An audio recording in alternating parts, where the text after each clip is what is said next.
10th class. Today's topic is where did the workers come from. Previous topic में हमने देखा था कि जो इंडिया में इंडियन इंडस्ट्रियलिस्ट थे उन्होंने अपनी फैक्ट्रीज सेटअप की या कुछ और लोगों ने भी फैक्ट्रीज इंडिया में सेटअप की। अब देखो फैक्ट्रीज लग चुकी हैं बट उनमें काम करने के लिए हमें वर्कर्स की भी नीड है। तो वो जो वर्कर्स थे वो कहाँ से आते थे, ये हमारा टॉपिक है। Factories needed workers. With the expansion of factories this demand increase. हमें पता है कि फैक्ट्रीज़ के लिए वर्कर चाहिए हैं बट जैसे ही फैक्ट्रीज़ की एक्सपांशन हुई या फैक्ट्रीज लगनी ज़्यादा स्टार्ट होगी तो ये डिमांड भी बढ़ गई, मींस वर्कर्स की डिमांड बढ़ गई थी। In 1901 there were 5,84,000 workers and it increased about 24,36,000 in 1946। तो हम देखते हैं कि इस तरह जो वर्कर्स की जो डिमांड है या वर्कर्स की गिनती है वो भी बढ़ गई थी। In most industrial regions workers came from the district around. ज़्यादातर जो इंडस्ट्रियल रीजन्स थे उनमें जो वर्कर्स आते थे उनके ही डिस्ट्रिक्ट से आते थे। Peasants and artisans also went to industries. कुछ जो विलेजेस में पीजेंट्स होते हैं या जो कारीगर होते हैं, आर्टिसंस होते हैं, उनके पास काम नहीं होता कुछ के पास, तो वो भी इंडस्ट्रीज़ में काम करने के लिए जाते थे। Over 50% workers in the Bombay cotton industries in 1911 came from neighbouring district of Ratnagiri. तो यहाँ पे कुछ डेटा दिया गया, देखो कि जो 50% बॉम्बे कॉटन मिल्स के जो फैक्ट्री के जो वर्कर्स थे वो उसी के नेबरिंग डिस्ट्रिक्ट रत्नागिरी से आते थे। The mills of Kanpur got its textile labour from Kanpur district. जो कानपुर की मिल्स थी, जो टेक्सटाइल मिल्स थी, उनमें जो वर्कर या लेबर आती थी वो कानपुर डिस्ट्रिक्ट की ही आती थी। Most of the mill workers moved their village homes during harvest and festivals. जो ज़्यादातर मिल वर्कर थे, मिलों में काम करने वाले वर्कर थे, वो हार्वेस्ट के टाइम में, फसल की कटाई के टाइम में, और जो कुछ उनके त्यौहार जो फेस्टिवल्स होते हैं उनके टाइम में वो अपने गांव वापस चले जाते थे। बाद में फिर वो सिटीज़ में काम करने के लिए आ जाते थे। Over time the workers also travelled great distances in search of work. कुछ टाइम के बाद क्या हुआ, जब लोगों की नीड्स ज़्यादा बढ़ गई तो लोगों ने जो काम करना दूर जाना स्टार्ट कर दिया। देखो इसमें यहाँ बताया गया है कि जो वर्कर्स हैं वो ग्रेट डिस्टेंस तय करते थे वर्क की सर्च में। The workers of United provinces, modern UP, जो आज का उत्तर प्रदेश है, उस टाइम में इसको यूनाइटेड प्रोविंस बोला जाता था। वहाँ के जो वर्कर थे went to work in Bombay and Calcutta mills. वहाँ के जो वर्कर हैं वो बॉम्बे की और कैलकाटा की जो कॉटन और टेक्सटाइल मिल्स थी वहाँ पे काम करने के लिए जाते थे वो। Though there were number of job opportunities. हम देखते हैं कि जो जॉब अपॉर्चुनिटीज़ हैं वो बढ़ चुकी हैं but the unemployment more than opportunities. But जो अनएम्प्लॉयमेंट थी वो अपॉर्चुनिटी से भी ज़्यादा थी। Industrialist usually employed a jobber to get new recruits. जो इंडस्ट्रियलिस्ट थे या जो इंडस्ट्रियल ओनर थे वो क्या करते थे, एक जो पर्सन अपॉइंट करते थे जिसको हम जॉबर के नाम से जानते हैं, वही जो जॉबर है लोगों को वो जॉब प्रोवाइड करता था। The जॉबर often was an old and trusted worker. वो जो जॉबर होता था वो उसी फैक्ट्री का जो कोई भी पुराना या एक जो भरोसेयोग्य वर्कर होता था। He got people from his village, ensured them job and gave money for settlement in the cities. वो जो जॉबर क्या करता था, पहले वो अपने गांव से, अपने विलेजेस से पर्सनस को लाता, उनको जॉब की गारंटी देता कि मैं आपको जॉब लगवा दूंगा, and gave money for settlement in the cities, और उनको शहरों में सेटल होने के लिए या उनके किसी भी इकोनॉमिक क्राइसिस के टाइम पे उनको पैसा देता था वो। आफ्टर ए टाइम, कुछ टाइम के बाद क्या हुआ, ही बेगन demanding money and gifts for his favour and help. कुछ टाइम के बाद उसने जॉबर ने क्या करना स्टार्ट कर दिया, इस हेल्प के लिए और जो कुछ फेवर वो करता था वर्कर्स की, उसके लिए उन्होंने पैसा और जो गिफ्ट लेने स्टार्ट कर दिए। हमारा नेक्स्ट टॉपिक है बच्चे, द पेकुलरिटीज ऑफ इंडस्ट्रियल ग्रोथ, ये जो पेक्युलियरिटीज वर्ड है इसका मतलब अजीबपन होता है या जो कॉमन नहीं होता। नेक्स्ट देखो इसमें हम क्या देखेंगे, यूरोपियन मैनेजिंग एजेंसीज, जैसे कि हमने पहले पढ़ा था, जो 3 आपको मैंने बिगेस्ट यूरोपियन मैनेजिंग एजेंसी के बारे में बताया था, were interested in certain kinds of products, these products required for export and not for sale in India. तो ये जो एजेंसी थी वो ज़्यादातर किस काम में इंटरेस्टेड थी कि जिस चीज़ का एक्सपोर्ट करना होता था उसी कामों में ये इंटरेस्टेड थी। ये वो प्रोडक्ट जो इंडिया में सेल होने थे उसके लिए वे इंटरेस्टेड नहीं थी या उसमें वो इन्वेस्ट नहीं करती थी। They acquired cheap land from British government, वो ब्रिटिश गवर्नमेंट से चीप लैंड एक्वायर्ड करती थी और वहाँ पे इन्वेस्टमेंट जैसे कि टी है, कॉफ़ी है, माइनिंग, इंडिगो एंड जूट, इस तरह के जो प्रोडक्ट्स थे जिसको स्पेशली एक्सपोर्ट के लिए प्रोड्यूस किया जाता था वो उसमें इन्वेस्ट करती थी।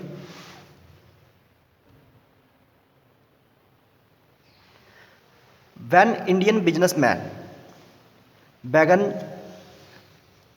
सेटिंग अप इंडस्ट्रीज, हम देखते हैं कि 19th सेंचुरी में जैसे कि इंडियन बिजनेसमैन थे उन्होंने इंडस्ट्रीज लगाना स्टार्ट कर दिया था। They avoided competing with Manchester goods, तो उन्होंने क्या सोचा कि हम जो मानचेस्टर से आने वाले गुड्स हैं उनके साथ कंपटीशन नहीं करेंगे।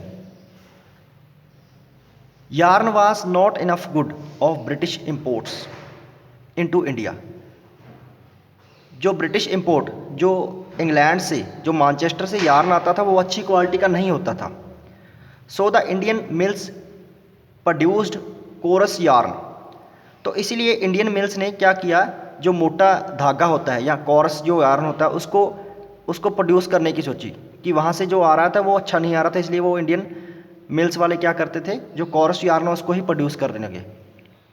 The yarn produced in Indian spinning mills was used by handloom weavers, अब वो जो यार्न प्रोड्यूस करते थे कोरस यार्न, उनको कौन यूज़ करता था, हैंडलूम वीवर्स, और एक्सपोर्टेड टू चाइना, या फिर वो चाइना को एक्सपोर्ट कर दिया जाता था जिससे कि उनको इंडियन मिल्स को बेनिफिट होना स्टार्ट हो गया। व्हेन यार्न वाज इंपोर्टेड, कभी भी जब यार्न का इंपोर्ट होता था ब्रिटिश से या ब्रिटेन से, it was only of the superior variety, तो ये कुछ सुपीरियर वैरायटी का, सुपीरियर क्वालिटी का ही इंपोर्ट किया जाता था, कॉमनली ये इंपोर्ट नहीं किया जाता था। एज द स्वदेशी मूवमेंट गैदर्ड पेस, हम देखते हैं इंडिया में जो स्वदेशी मूवमेंट था, जैसे कि मैं आपको बताता हूँ, इन 1905 बंगाल डिवाइड हुआ, उसके बाद लोगों ने जो सत्याग्रह किए या मूवमेंट चलाए उसको स्वदेशी मूवमेंट के नाम से जाना जाता है। तो जिस तरह जब ये स्वदेशी मूवमेंट ने गति स्पीड ली, nationalist told people to boycott foreign goods, तो हमारे जो इंडियन नेशनलिस्ट थे और जो इंडस्ट्रियलिस्ट थे उन्होंने लोगों को कहा कि जो फॉरेन क्लॉथ है उसको बायकॉट कर दो, उसको यूज़ करना बंद कर दो। Industrial groups organised themselves to protect their collective interest, जो इंडस्ट्रियलिस्ट थे या इंडस्ट्रियल ग्रुप्स थे उन्होंने भी अपने अपने जो चैम्बर हैं, अपने अपने जो ग्रुप हैं, अपने कलेक्टिव इंटरेस्ट के लिए बनाना स्टार्ट कर दिया। जैसे कि पीछे हमने पढ़ा था कि जो ब्रिटिश इंडस्ट्रियलिस्ट थे वो भी अपने चैम्बर्स बनाते थे, इनमें से Madras chamber of commerce was also example of it. तो मद्रास चैम्बर ऑफ कॉमर्स जो इंडियन ग्रुप्स का वो चैम्बर था।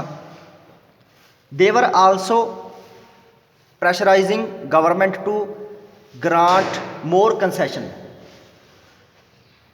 इन इंडस्ट्रियलिस्ट ने जो ब्रिटिश गवर्नमेंट है, हमारी कॉलोनियल गवर्नमेंट जो इंडिया में थी, उनको प्रेशराइज किया कि वो उनको ज़्यादा से ज़्यादा कंसेशंस दें। From 1906 the export of Indian yarn declined, अब देखो हमने पढ़ा है कि वो एक्सपोर्ट करते थे चाइना को। 1906 में क्या हुआ, इंडियन जो एक्सपोर्ट था यार्न का वो कम हो गया था या घटना स्टार्ट हो गया था। वो क्यों हो गया था, because Chinese and Japanese products flooded Chinese market, जो चाइनीज़ और जो जापानीज़ प्रोडक्ट हैं वो चाइना की मार्केट में बहुत भर गए थे, इसलिए इसका एक्सपोर्ट है जो वो बंद हो गया था।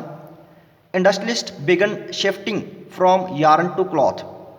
पहले वो यार्न बनाते थे, अब उन्होंने जो क्लॉथ है, जो वोवन क्लॉथ है वो बनाना स्टार्ट कर दिया। जो बुने बनाए कपड़े होते हैं उनको बनाना स्टार्ट कर दिया उन्होंने। And production doubled between 1900 and 1912। और जो इसकी प्रोडक्शन थी, क्लॉथ की प्रोडक्शन थी, वो डबल हो चुकी थी 1900 में और 1912 तक।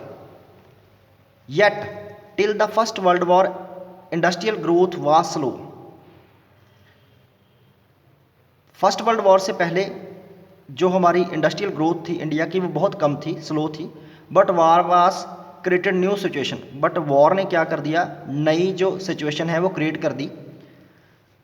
British mills busy with war production. अब देखो जो ब्रिटिश मिल्स थी वो पहले हमारे इंडिया में एक्सपोर्ट करती थी, मैनचेस्टर एक्सपोर्ट करता था। अब वो किस चीज़ में बिजी होगी, जो वार की प्रोडक्शन है, वार हो रहा था, उनके जो लोगों को जो नीड्स थी उनकी प्रोडक्शन में वो बिजी होगी। And Manchester imports into India declined. और इंडिया में जो इंपोर्ट होता था मैनचेस्टर का वो ख़त्म हो गया था या कम हो गया था वो। Thus Indian mills had a great opportunities to grow up. तो इस तरह जो इंडियन मिल्स को एक अपॉर्चुनिटी मिल गई ग्रो होने के लिए, ज़्यादा डेवलप होने के लिए। Indian factories were called upon two supply war needs. बाद में हमारी जो इंडियन जो इंडस्ट्रीज़ हैं, जो फैक्ट्रीज हैं, उनको भी कहा गया कि वो वार की सप्लाई के लिए जो प्रोडक्शन करे। जैसे कि टिस्को ने भी प्रोडक्शन किया था, ठीक है, और बहुत सी फैक्ट्रीज थी वो प्रोडक्शन करती थी हमारी वॉर की सप्लाई के लिए। They ask to supply jute bags cloth for army uniforms. उनको कहा गया कि आप जो आर्मी के लिए जूट बैग बनाओ, उनके लिए आप क्लॉथ तैयार करो जिनसे वो यूनिफॉर्म बना सकें। टेंट्स एंड लेदर बूट्स, उनके लिए लेदर बूट्स बनाए जाएं। हॉर्स एंड म्यूल सैडल्स, इसको सैडल्स को जीन्स भी बोल सकते हैं, उनके लिए ये जो हॉर्स होते हैं और जो म्यूल्स होते हैं उनके जीन्स बनाई जाएं उनके जो स्किन से। And varieties of other items, और कुछ दूसरी आइटम्स को भी उनको प्रोड्यूस करने के लिए बोला गया। New factories were set up, new factories were set up and old ones rain multiple shift. इसकी प्रोडक्शन को फुलफिल करने के लिए ज़्यादा से ज़्यादा फैक्ट्रीज बनाएगी और ज़्यादा से ज़्यादा फैक्ट्री बनाएगी, और जो पुरानी है उनको वो शिफ्टिंग में काम करने लगी कि ज़्यादा शिफ्टें वो लगाने लगी। मैनी न्यू वर्कर्स एम्प्लॉयड, इसके लिए बहुत सारे वर्कर को एम्प्लॉयमेंट मिली। And they had to work longer hours, और उनको ज़्यादा घंटे अब काम करना पड़ रहा था। इंडस्ट्रियल प्रोडक्शन बूम्ड ओवर वार ईयर्स। इस टाइम पीरियड में जो इंडियन इंडस्ट्रियल प्रोडक्शन थी वो एकदम से बहुत ज़्यादा बढ़ गई थी। सेट कर दी। After the war Manchester could not recapture its old position in Indian market. War के बाद क्या हुआ, जो मैनचेस्टर है वो उसकी जो पहले पोजीशन इंडिया में थी उसको दोबारा नहीं गेन कर पाया, रिकैप्चर कर पाया, क्योंकि वॉर में बहुत सारा नुकसान हो गया था फर्स्ट वर्ल्ड वॉर में। Unable to compete with US, Germany and Japan, the economy of Britain crumbled after the war. वो जर्मनी, यूएस और जापान जैसे जो कंट्रीज हैं उनके साथ कंपटीशन नहीं कर पाया जो मैनचेस्टर है, ब्रिटेन है। इसीलिए ब्रिटेन की जो इकोनॉमी है वो ख़राब होना स्टार्ट होगी, क्रम्बल्ड होगी वो वॉर के बाद। With in the colonies local industrialist gradually strong their position. अब देखो उनकी जो मैनचेस्टर की ब्रिटेन की कंडीशन ख़राब हो रही है, तो इसके कारण क्या हुआ, जो लोकल इंडस्ट्रियलिस्ट थे, जो हर एक कॉलोनी में जो लोकल फैक्ट्री ओनर थे या इंडस्ट्रियलिस्ट थे, उन्होंने अपनी पोजीशन स्ट्रॉन्ग करना स्टार्ट कर दी। सब्स्टिट्यूटिंग फॉरेन मैन्युफैक्चरर्स, उन्होंने जो फॉरेन मैन्युफैक्चरर्स थे उसको सब्स्टिट्यूट कर दिया कि उनकी जगह पे उन्होंने अपना जो प्लेस बना लिया। And capturing the home market, और जो लोकल मार्केट थी उसको कैप्चर कर लिया। मीन्स अब जो सारा लोकल मार्केट था वो लोकल इंडस्ट्री के अंडर ही आता था। नेक्स्ट हमारा टॉपिक है बच्चे स्मॉल स्केल इंडस्ट्रीज प्रीडोमिनेट। ये प्रीडोमिनेट का मतलब ये होता है कि बहुत ज़्यादा हो जाना, ज़्यादा होना। While factory industries grew after the war, large industries formed only a small part of the economy. जैसा कि हम देखते हैं वॉर के बाद जो फैक्ट्री इंडस्ट्रीज थी वो बढ़ गई थी, बट फिर भी जो लार्ज इंडस्ट्री थी वो हमारी इकोनॉमिक का कुछ ही पार्ट वो कवर करती थी। मीन्स जो वो कुछ ही एरिया कवर करती थी, बाकी जो सारा एरिया था वो स्मॉल स्केल इंडस्ट्री के अंडर ही आता था। Most of the industries about 67% were located in Bengal and Bombay in 1911। इनमें से जो लार्ज स्केल इंडस्ट्री थी वो ज़्यादातर बॉम्बे और बंगाल में ही लोकेटेड थी, approximately 67%। Over the rest of the country small scale predominated. बाकी सारी कंट्री में जो स्मॉल स्केल इंडस्ट्रीज होती हैं, जैसे कि हैंडलूम्स है, हैंडीक्राफ्ट्स है, जो घरों में डोमेस्टिक तरीके से जो काम करते हैं, वो डोमिनेट कर रहे थे, उनकी ही ज़्यादा प्रोडक्शन हो रही थी। Some small labour force 5% in 1911 and 10% in 1931 were worked in registered factories. अब देखो जो सारी लेबर होती है उसका कुछ ही परसेंट, जैसे कि 5% 1911 में और 10% इन 1931 में, वो रजिस्टर्ड फर्म्स में, रजिस्टर्ड फैक्ट्रीज में भी वो काम कर रहे थे, बाकी सारे डोमेस्टिक तरीके से ही काम कर रहे थे। In fact handicrafts production and handloom sector expanded in the 20th century. असल में क्या हुआ, जो हैंडीक्राफ्ट प्रोडक्शन होती है, जो हाथ से काम करने वाले जो काम होते हैं, और जो हैंडलूम होते हैं, वो एक्सपांड हो गए 20th सेंचुरी में। While cheap machine made thread wiped out, या इसको रिमूव्ड भी बोल सकते हैं हम, the spinning industry in the 19th century. हम देखते हैं कि जो मशीन से बनने वाला जो थ्रेड था, जो धागा था, उसने स्पिनिंग इंडस्ट्री को रिमूव कर दिया था, जो लोकल स्पिनिंग इंडस्ट्री थी उसको रिमूव कर दिया था, वाइप्ड आउट कर दिया था। बट वीवर्स सर्वाइव्ड, बट जो वीवर थे, बुनने वाले थे, वो अभी भी सर्वाइव कर रहे थे, वो किसी ना किसी तरीके से उन्होंने सर्वाइव कर ही लिया था। Handloom cloth production expanded thrice between 1900 and 1940। जो हैंडलूम क्लॉथ की प्रोडक्शन थी वो एकदम से 3 गुना बढ़ गई थी इन सालों में। अब देखो ये इंक्रीज जो हुआ, जो बढ़ा हुआ, वो कैसे हुआ, हाउ डिड दिस हैपन, हम देखेंगे। This was partly because of technological changes. ये जो सारा कुछ हुआ था, ये टेक्नोलॉजिकल चेंजेस के कारण हो रहा था। इसमें हम देखेंगे fly shuttle was one of them. इस टेक्नोलॉजी में जो फ्लाई शटल थी वो एक एग्जाम्पल है टेक्नोलॉजी का। Weavers started using fly shuttle in second decade of 20th century. Weavers ने क्या किया था, 20th सेंचुरी के जो सेकेंड डिकेड्स था उसमें जो फ्लाइंग शटल है या फ्लाई शटल है उसको यूज़ करना स्टार्ट कर दिया था। इट इंक्रीज्ड प्रोडक्शन, इस फ्लाई शटल ने प्रोडक्शन को बहुत ज़्यादा बढ़ा दिया था। Speeded up and reduced labour demand, और लेबर की जो डिमांड है वो कम हो गई थी, क्योंकि देखो एज ए ये मशीन काम कर रही है तो जो प्रोडक्शन है वो बढ़ जाएगी और स्पीड से होएगी, और जो लेबर की डिमांड है वो भी रिड्यूस हो जाएगी। By 1941 over 35% of handlooms were fitted with shuttle. 1941 में क्या हुआ, 35% के करीब जो हैंडलूम्स थे उनमें जो फ्लाइंग शटल है उसको फिट कर दिया गया। It was about 70 to 80% in region like Travancore, Madras, Mysore, Cochin and Bengal. और कुछ जो बहुत ही डेवलप एरिए थे जैसे कि ट्रावनकोर था, मद्रास, मैसूर वगैरह, उनमें ये जो परसेंटेज थी वो 70 से लेकर 80 थी। अब देखो amongst weavers some produced coarse cloth while others wove finer varieties. जो वीवर्स थे उनमें कुछ वीवर्स तो जो कोर्स क्लॉथ होता है, जो मोटा कपड़ा होता है, वो बनाते थे। कुछ जो वीवर्स थे वो बिल्कुल ही फाइन क्वालिटी का, बहुत ही बारीक क्वालिटी का, फाइन क्वालिटी का वो कपड़ा बुनते थे, क्लॉथ बुनते थे। The coarse cloth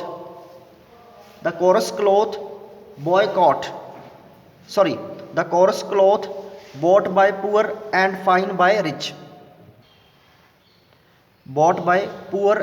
fine by rich। अब देखो जो मोटा कपड़ा था वो कोर्स क्लॉथ था, वो बाय कौन करता था, पुअर लोग, और जो फाइन क्वालिटी के थे वो रिच लोग करते थे। नेक्स्ट देखो the demand for course cloth was not stable. अब देखो जो कोर्स क्लॉथ की डिमांड थी वो स्टेबल नहीं थी। क्यों स्टेबल नहीं थी, क्योंकि पुअर लोग थे, कभी भी फैमाइन हो जाती या कोई भी इकोनॉमिक क्राइसिस आ जाते या उनके बैड हार्वेस्ट हो जाती तो उनके पास पैसा नहीं रहता था, उनके पास तो खाने के लिए पैसा नहीं बच पाता था, वो क्लॉथ कैसे वो बाय कर सकते थे, इसलिए जो इनकी डिमांड थी वो स्टेबल नहीं थी।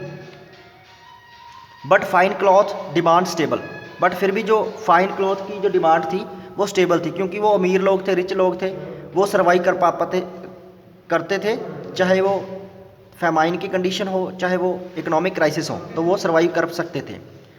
फेमाइन्स did not affect the sale of Banarasi और Baluchari saris because it bought by rich. अब देखो, जो बनारसी साड़ी होती है, बलूचरी साड़ी थी, वो जो रिच फैमिलीज थी वो खरीदती थी, तो इसीलिए उस पर कोई भी इफेक्ट नहीं पड़ता था।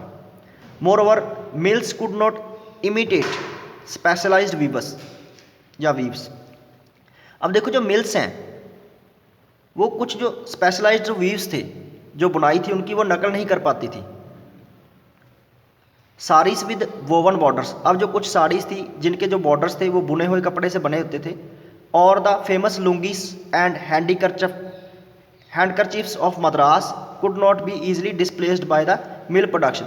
अब देखिए, जो मिलें होती हैं या फैक्ट्री जो होती हैं, वो इस तरह की जो कुछ वीव्स थे उनको वो डिस्प्लेस नहीं कर पाए या उनको वो ख़त्म नहीं कर पाए, क्योंकि वो सिर्फ हैंड से ही बनते थे, हाथों से ही बनाए जाते थे। Weavers and other crafts people who continue to expand production not always got benefits. अब देखो, जो वीवर्स थे या कुछ क्राफ्ट्स पीपल थे जो एक्सपांड कर रहे थे अपने प्रोडक्शन को, ऐसा नहीं है कि उनको हर टाइम कोई बेनिफिट ही होगा, ठीक है, उनकी लाइफ भी बहुत स्ट्रगल वाली थी। They lived hard lifes and work long hours. वो बहुत ही मुश्किल से ज़िंदगी जीते थे, क्योंकि उनको बहुत ही हार्ड वर्क करना पड़ता था और उनका जो काम था वो बहुत घंटों का था, बहुत टाइम उनको काम करना पड़ रहा था, इसलिए वो सर्वाइव कर पा रहे थे। Their entire family had to work at various stages of the production process. उनकी सारी फैमिलीज़ को ही प्रोडक्शन के किसी भी ना किसी स्टेज में काम करना ही पड़ रहा था। सभी मीन्स सारी ही फैमिली काम में बिजी थे, काम में लगे हुए थे, इसलिए वो काम को कंप्लीट कर पाते थे। Yet their life and labour was important part of the process of industrialisation. इतना सब होने के बाद भी उनकी जो वीवर्स की जो लाइफ थी और जो उनकी लेबर थी वो इंडस्ट्रियलाइजेशन के प्रोसेस के लिए बहुत ही इम्पॉर्टेंट थी। मीन्स उनका वो भी एक इम्पॉर्टेंट रोल प्ले करते थे।